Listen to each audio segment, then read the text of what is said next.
Hello दोस्तों, नमस्कार। मैं हूं धनेश और आप देख रहे हैं कृषक इंडिया कृषक भारत। दोस्तों, आज के इस वीडियो में मैं आप लोगों को बताने वाला हूं मास्को डक के बारे में पूरी जानकारी। दोस्तों, मास्को डक को देसी डक भी कहा जाता है, लेकिन यह देसी नहीं है। लेकिन इसका जो व्यवहार है वो देसी की तरह होती है।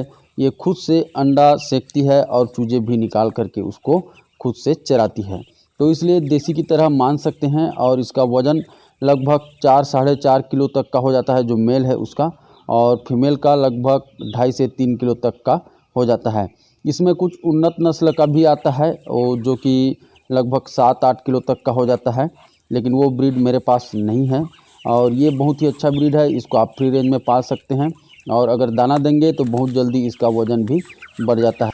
दोस्तों, इसका चिक्स बहुत ही रेयर है, और अगर आपको इसका कोई चिक्स देता है तो वो हैचरी से निकला हुआ दे सकता है। और हैचरी से निकला हुआ जो चिक्स है वो अंडा नहीं सेकेगी, खुद से चूजा नहीं निकालेगी। और देख सकते हैं छोटा सा झोपड़ी बना करके मैंने इनका फार्मिंग किया है। दोस्तों, मास्को डक में बीमारी बहुत ही कम है। कैल्शियम की कमी के कारण इसमें आपको लंगड़ापन देखने को मिल सकता है। इसके अलावा विटामिन की कमी के कारण ये गोल गोल घूम करके मर जाती है। तो दोस्तों, देख सकते हैं ये जो सीधा आपको दिख रहा है ये मेरा मुर्गी का फार्म है, और उसके नीचे में मैंने एक झोपड़ी निकाल दिया है, वहीं पे इनका फार्मिंग हो रहा है। छोटा सा इनके लिए तालाब का भी निर्माण किया गया है, जिसमें कि इनको नहाने के लिए पर्याप्त मात्रा में पानी मिल जाता है और उसमें ये खेलते भी हैं। दोस्तों, मास्को डक के लिए वैसे तो पानी बहुत ज़्यादा ज़रूरत नहीं है, लेकिन थोड़ा बहुत ज़रूरी है। एक छोटा सा गड्ढा भी आप बना देंगे तो उसमें ये नहा लेते हैं और खेल लेते हैं। दोस्तों, इनके नहाने के लिए अगर आप एक छोटा सा गड्ढा नहीं करते हैं, इनको पानी नहीं मिलता है, तो इनके शरीर में चमक नहीं होता है। ये जो आपको सफ़ेद डक दिख रहा है एकदम धूमिल दिखेगा, और ख़रीदने वाला फिर उसको कम रेट में ख़रीदेगा। और इसके अलावा एक और समस्या आती है, वो है एग प्रोडक्शन में कमी। अगर ये सही तरीक़ा से ना नहाएं, इधर उधर ना घूमें, इनको स्ट्रेस हो जाए तो ये अंडा देना बंद कर देती है, या 2-3 अंडा ही देती है। और इसके अलावा उस अंडा को खुद भी खा जाती है। ये डक एक बार में 10 से 12 अंडा देती है और खुद से सेंकती है। और जब ये चूजे निकालती है तो उस टाइम विशेष तौर से ध्यान देना पड़ता है, क्योंकि ये इसका जो शरीर देख रहे हैं बहुत वज़न होता है, और जब छोटे चूजे निकलते हैं तो अपने माँ के नीचे ही दब करके मर जाते हैं। तो उस टाइम आपको थोड़ा ध्यान देना है। उसके माँ से आप अलग भी कर सकते हैं, या तो फिर बीच बीच में आप उठा उठा कर इसको देखते रहें। दोस्तों, ऐसा करने से चूजे नहीं दबेंगे, और जब सारे चूजे 1 या 2 दिन में निकल जाएंगे तो उसको उसके माँ के पास ही रहने दें, वो उसे खुद चराती है। दोस्तों, मास्को डक को कोई भी वैक्सीनेशन की ज़रूरत नहीं होती है, इसमें कोई बीमारी नहीं है। तो अगर आप दवाई इसमें चलाना ही चाहते हैं तो आप कैल्शियम रख लें और मल्टीविटामिन रख लें, और बीच बीच में कम से कम 2 महीना 1 महीना में आप 3 दिन के लिए एंटीबायोटिक भी दे सकते हैं। कैल्शियम के लिए इनको केल्गोफॉस या तो ऑस्टोवेट दे सकते हैं, और मल्टीविटामिन के रूप में आप विमराल दे सकते हैं। और एंटीबायोटिक अगर आप देना चाहें तो वही टेट्रासाइक्लिन या लिक्सन आप दे सकते हैं। दोस्तों, मास्को डक को पालने के लिए आपको न तो अच्छा सेट की ज़रूरत है और न ही डिंकर फीडर की ज़रूरत है। और अगर आपके पास लाइट की व्यवस्था भी नहीं है तो भी चल जाएगा, लेकिन एक लाइट अगर जला देते हैं तो रात में उनको सुविधा होता है। और अगर आप रात में कुछ दाना वगैरह दिए हैं तो उसको वो खा सकते हैं, और चूहा वगैरह सांप बिच्छू से भी अपना बचाव कर सकते हैं। दोस्तों, बरसात के मौसम में ये पानी के बीच में ही रह जाते हैं, इनको कोई दिक्कत नहीं होता है।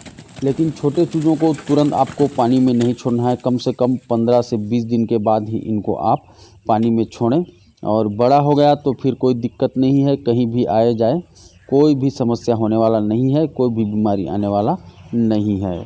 दोस्तों, इसके स्वाद की अगर हम बात करें तो जिस तरह से मुर्गियों में देसी मुर्गी सबसे ज़्यादा पसंद किया जाता है, उसी तरह से बतख में सबसे ज़्यादा पसंद किए जाने वाला ब्रीड है। एकदम बहुत बढ़िया इसका स्वाद होता है, और इसको आप कुकर में पकाएंगे तो सही रहता है, कढ़ाई में थोड़ा पकने में दिक्कत होता है। इसका खून को अच्छी तरह से धोना पड़ता है, और अगर नहीं धोएंगे तो मछली की तरह इसमें स्मेल आता है। तो इसलिए इसका जो मांस है उसको अच्छी तरह से धो लें, उसके बाद ही इसको पकाएं। दोस्तों, लास्ट में इसकी फार्मिंग की अगर हम बात करें तो यह मांस के लिए पाला जाने वाला ब्रीड है, और इसको एग प्रोडक्शन के लिए नहीं पाल सकते, क्योंकि यह 10 से 12 अंडा ही एक बार में देती है।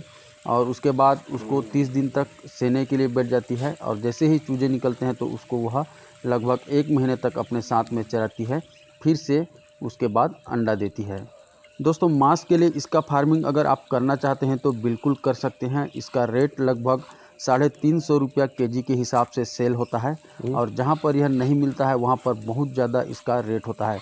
जैसा कि शुरुआत में मैंने आप लोगों को बताया, 250 रुपये से लेकर के 500 रुपये इसके एक चूजे सेल होते हैं।